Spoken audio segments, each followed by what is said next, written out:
So, unboxing a gold dollar straight razor. Came nicely packed. On opening the box, there's three smaller boxes inside. This first box, there's a strop.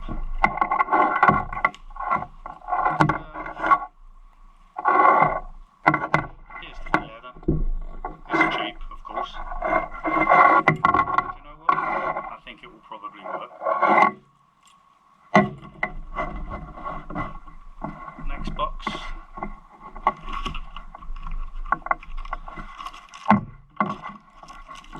I think it's chromium oxide. It's a paste for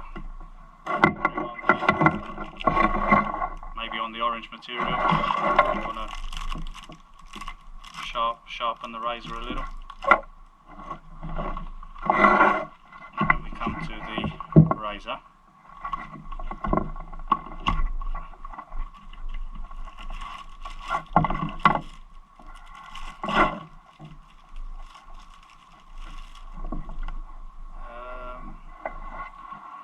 Gold Dollar Shave Club 2017.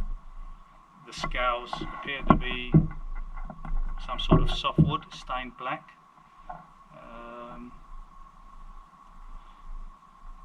I can't actually see an awful lot wrong with this, to be honest. It seems honed up nice, it's pinned nicely. I guess the scales could have some sort of finish applied, but there's nothing stopping anybody from doing that. I shall try shaving with it in the morning and see how it is.